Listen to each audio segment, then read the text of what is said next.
গত কয়েকদিন ধরে ইনফ্যাক্ট কয়েক মাস ধরে পিয়ার নিয়ে বেশ আলোচনা, মানে সংখ্যানুপাতিক যে নির্বাচন পদ্ধতি। জামায়াত বলছে যে পিয়ার দিতেই হবে, এটা না হলে নির্বাচন হতে দেওয়া হবে না। পিয়ার নিয়ে আসলে কি হচ্ছে, কি ঘটছে? এখন তো আসলে পিয়ার তো শুধু জামাত ইসলাম একা চাচ্ছে না, পাশাপাশি ইসলামী আন্দোলন এবং এনসিপি ওরাও চাচ্ছে, ছোটখাটো অন্যান্য দলগুলো ও চাচ্ছে।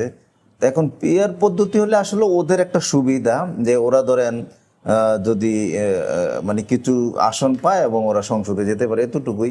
কিন্তু আলটিমেটলি আমি যেটা বলবো, পিয়ার পদ্ধতিটা তো বাংলাদেশের জন্য আমি মনে করি না, তারেক রহমানের মতো আমি বলবো যে বাংলাদেশের জন্য মানে এখনো পারফেক্ট। আমরা যদি একটু, যেহেতু আমাদের দেশে সংখ্যাগরিষ্ঠ মানুষ মুসলমান, প্রায় 80-85 বা ক্ষেত্র বিশেষে 90% মুসলমান, তাহলে আমাদের ধর্মীয় মতে বলতে মুহাম্মদ সাল্লাল্লাহু আলাইহি ওয়াসাল্লাম বলতে কিন্তু তোমরা তোমাদের নেতা নির্ধারণ বা নির্বাচন করো। এখন এই পিয়ার পদ্ধতির মাধ্যমে কি আমরা আমাদের নেতা নির্বাচন বা নির্ধারণ করতে পারবো?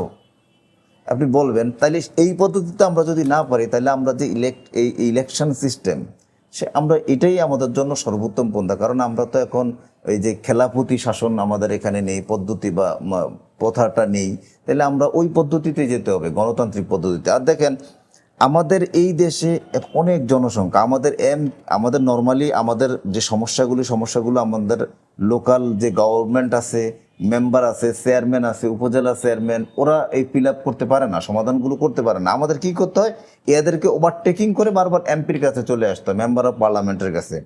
কিন্তু এখন এই পিয়ার পদ্ধতিতে আমার কে মেম্বার অফ পার্লামেন্ট হবে আমি তো জানি না। তাহলে আমার এই যে সমস্যা, আমাদের লোকাল সমস্যাগুলো কিভাবে সমাধান করবে?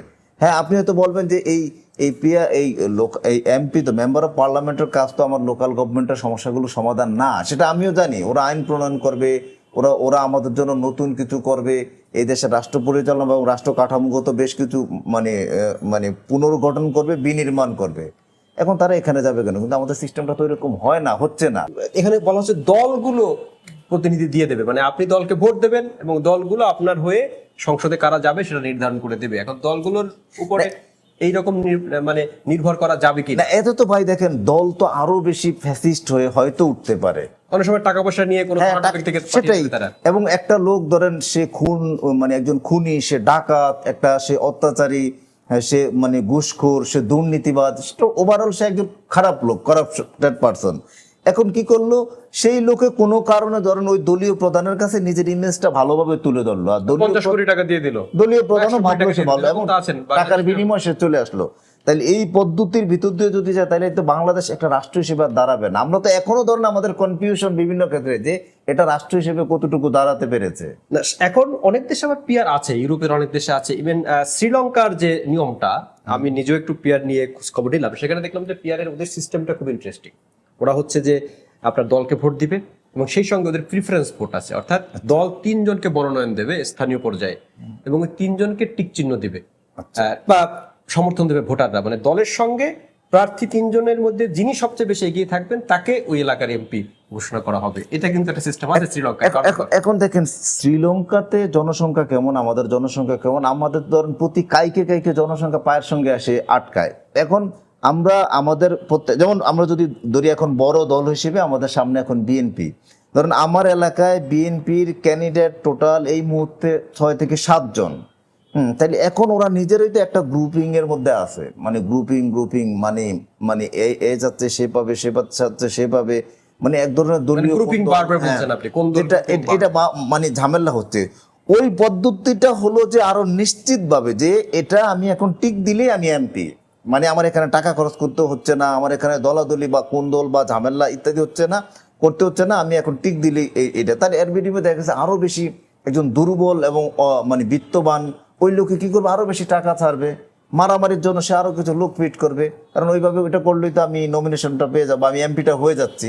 পেশি শক্তি এবং টাকার ব্যবহারটা বাড়বে বলছেন। হ্যাঁ, এখানে টাকা আছে, কালো টাকার। পিয়ার নিয়ে আমরা আরেকটা জিনিস খেয়াল করছি যে পিয়ার ভালো নাকি মন্দ, এটার থেকে বরং এখন বেশি হচ্ছে যে এক ধরনের মানে নিজেদের মধ্যে কোনো আলাপ নেই দলগুলোর মধ্যে। বিএনপি একটা অবস্থান নিয়েছে, আমরা তো চাই যে দলগুলো আলাপ আলোচনা করে পিয়ার যদি ভালো হয়, দলগুলো যদি মনে করে, মানুষ যদি মনে করে, মানুষের কাছে তো যাচ্ছে না দলগুলো। কিন্তু এর মধ্যে জামাত দেখলাম যে তারা খুব কঠোর একটা অবস্থান নিয়ে, তারা হচ্ছে এই পিয়ারের দাবি বা তাদের যে শর্ত এটা না মানলে তারা নির্বাচন হবে না। নির্বাচনে যাবো না বলছে না, তারা বলছে নির্বাচন হবে না, জামাতের এই না অবস্থা। এখন এই যে ধরেন এইটাই তো ধরেন একটা ফ্যাসি শক্তির ব্যাপার দেখাচ্ছে এখন। এইভাবে যদি বলতে থাকে তাহলে তো দেশটা তো দেশ হিসেবে দাঁড়াবে না। আমি একটু আগে যেটা বললাম, আমাদের তো ধরেন রাষ্ট্র হিসেবে দাঁড়ায় না। এখন এই কথার অর্থ হলো যে আমি সংবিধান মানি না, এই কথার অর্থ হলো আমি নির্বাচন কমিশন মানি না, এই কথার অর্থ হলো আমরা যে সরকারকে টেনে এনেছি, আমরা যাকে এনে বসাইছি যে রাষ্ট্র ক্ষমতায় ডক্টর মোহাম্মদ ইউনূস, ইউনূসের কথা আমরা মানি না। এই কথার অর্থ হলো তাহলে ইউনূসকে বসালো কারা, বসালেন কারা? এই দেশের জনগণ। মানে এই গণ অভ্যুত্থানটা তো আলটিমেটলি আমাদের সবারই একটা অংশগ্রহণ ছিল স্বতঃস্ফূর্ত। তাহলে ডক্টর ইউনূস কিন্তু ওই বিদেশ থেকে দৌড়িয়ে এসে এসে বসে নাই ক্ষমতায়, আমরা কিন্তু ওকে ডেকে এনেছি এবং সে সময় নিয়েছে। তার মানে আমরা ওকেও মানি না। এবং ধরেন আমাদের যারা অন্যান্য এই সরকার প্যানেলের সঙ্গে যুক্ত যারা, আমরা তাদেরকেও মানছি না। মানে আলটিমেটলি আমরা দেশটাই তো মানতে চাচ্ছি। তাহলে এখানে জামাত আসলে কি অর্জন করতে চায়, এবং আপনার কি মনে হয় জামাত এত কঠোর হয়ে আসলে কি চায়? তারা কি একটু বেশি আসন, মানে দর কষাকষি করে আসনের একটা সমস্যা দিতে চায়, যে আমরা এখন পিয়ার মানবো না বলছি, কিন্তু পর্দার আড়ালে যদি আমাদেরকে একটু আসন বাড়িয়ে দাও, নরমালি তারা 7টা পেতে পারে। এখন যদি বিএনপি তাদেরকে 30টা আসন ছেড়ে দেয়, আপনি দেখেন মানে কিছুদিন আগে মানে আসন চাই কিনা তারা। কিছু আপনি যেই কথাটা বলছেন আমি সেই কথাটাই বলতাম। কিছুদিন আগে কালের কণ্ঠে একটা প্রতিবেদন আসছিল বেশ বড় করে, আমরা তাই দেখলাম যে বিএনপির সঙ্গে জামাত এবং এনসিপির একটা দর কষাকষি হচ্ছে বা চলছে। তাহলে এই দর কষাকষি হয়তো ধরেন যে বিএনপি চাচ্ছে যে এতটা আমরা দিব, আর জামাত চাচ্ছে না আমাদের এতটা লাগবে। আমার মনে হয় এই মানে তলে তলে বা গোপনে বা অন্ধকার ঘরে বা এক রুমে ওরা নিরবিচ্ছিন্নভাবে এই দর কষাকষিটার দিকে যাচ্ছে।